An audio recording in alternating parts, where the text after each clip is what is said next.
안녕하십니까. 묵계 이상훈입니다. 여러분들도 코가 심하게 막혀 숨쉬기가 힘들고 그 때문에 잠을 잘 이루지 못했던 경험이 한 번쯤은 있었을 겁니다. 그럴 때 어떻게 해결하셨는지요? 아마 약국에서 지은 약으로도 해결이 쉽지 않았겠지요.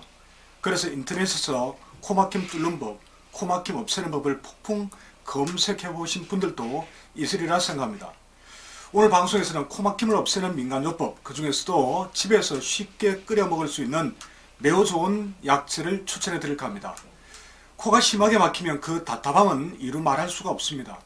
가장 쉬운 것은 병원 처방을 받아 양약을 복용하는 것이지만 이 콧물과 달리 코막힘은 잘 해결되지 않습니다. 그리고 양약을 오래 복용하면 뇌를 마비시키는 작용을 해 이 뇌의 기능을 떨어뜨리는 것은 물론 간과 심장 기능에도 큰 부담을 줍니다. 반면 민간약재는 체질과 음양적 상태만을 잘 고려하면 부담을 최소화하면서도 이 코막힘을 해결하는 효과를 크게 얻을 수 있습니다. 첫 번째 민간요법 약재입니다. 목련꽃 봉오리입니다. 자, 이 첫 번째 민간요법 약재는 목련꽃 봉오리인데 이 목련꽃 봉오리는 한약재로도 사용되는데 명칭은 신의화입니다. 장점 중에 하나는 다른 한약재에 비해 상대적으로 부작용이 생길 가능성이 적다는 점입니다. 그래서 식품의약처에서도 식품으로 사용 가능한 약재로 허가되어 있습니다. 그러므로 목련꽃 봉오리를 잘만 활용한다면 이 코가 막힐 때 코막힘 약으로 매우 요긴하게 사용할 수 있습니다.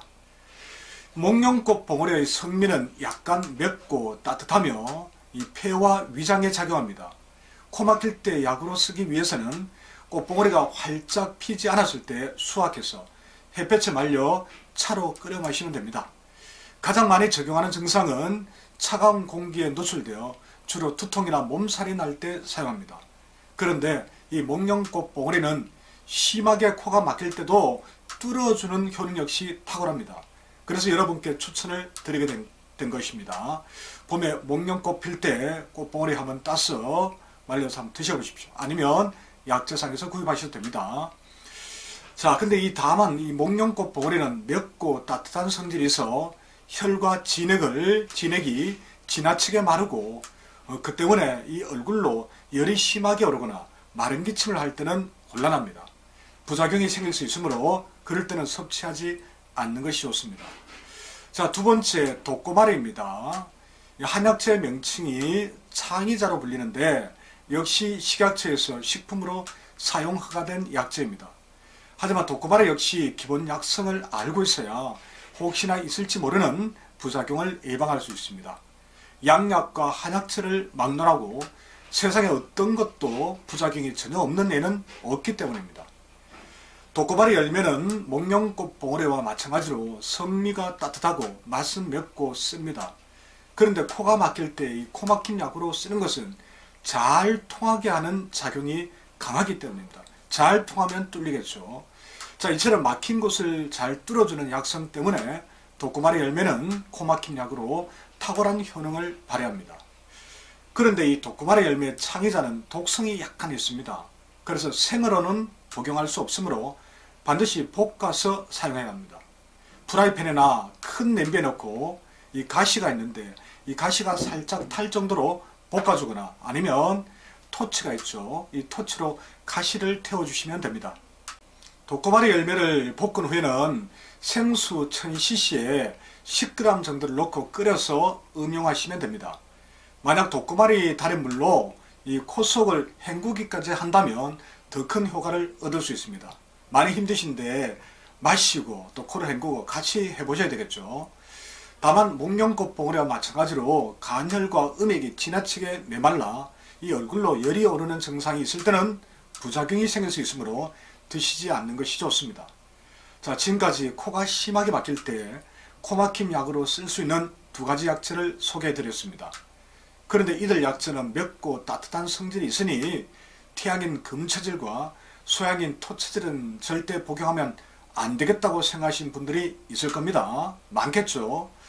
코가 막히는 것처럼 일반적인 증상을 치료할 때는 체질을 고려하지 않고 약재를 사용할 수 있습니다. 너무 체질 따지실 필요 없습니다. 코가 막히는 증상만 해소되면 건강식품처럼 장기간 복용할 필요가 없습니다.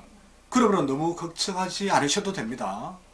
만약 집에서 민간요법으로 복용하고자 한다면 목련꽃 봉오리나 독고마리 중에서 하나를 끓여 드시면 됩니다. 아니면 둘을 같이 섞어서 달아 드시면 효과가 더 좋겠지요. 자, 혹시라도 부족한 혈과 진액이 손상되고 이 상처로 열이 오르지 않을까 걱정될 수도 있습니다. 그런 분들은 음을, 진액을 촉촉하게 보태주는 맹문동과 간혈을 채워주는 백작약을 소량 추가해서 끓여 드시기 바랍니다. 그러면 부작용 생길 일이 거의 없다고 봐야 되겠죠. 예방이 됩니다. 이외에도 구리대와 족두리뿌리, 방풍 등도 코막힘을 해소하는 데 매우 좋습니다. 하지만 약성이 강해 식품의학처의 허가 대상 식품이 아닙니다.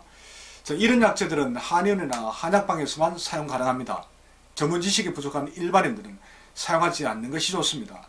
실제로 오래된 비염이 있는 분이 있었는데 이들 약재가 비염에 좋다고 해서 개인적으로 달아 드셨다가 이 혓바늘이 돋고 심한 입마름이 생겨 크게 고생한 사례도 있습니다. 자, 지금까지 코가 막힐 때 좋은 민간요법, 한약재로 어떤 것이 있는지 알아보았습니다. 식품으로 사용 가능한 약재 중에서 골라 활용해 보신다면 큰 도움이 될 수 있습니다. 다만 일반인도 사용 가능한 식품으로 허가된 약재라고 할지라도 반드시 약성을 잘 살펴 활용하셔야 합니다. 그렇지 않으면 부작용을 겪을 수 있다는 점도 꼭 기억하시기 바랍니다. 한 가지 더 덧붙인다면 목련꽃 봉오리와 독고마리가 약간 양적 성질이 있다고 그랬죠. 그래서 태양인과 소양인도 부담이 될 수 있는데 증상 치료하는 데는 그렇게 문제가 되지 않는다고 그랬습니다. 증이 걱정이 되면 백작약 등을 넣어서 다릴 수 있고요. 그럼 반대로 트어민이나 소민 같은 경우는 독고마리나 목련꽃 봉오리가 아무 문제가 없죠. 그런 것도 한번 생각해 보시기 바랍니다. 자, 오늘 방송은 이것으로 정리하겠습니다. 혹시나 도움이 되셨다면 구독, 공감 꼭 부탁드립니다. 고맙습니다.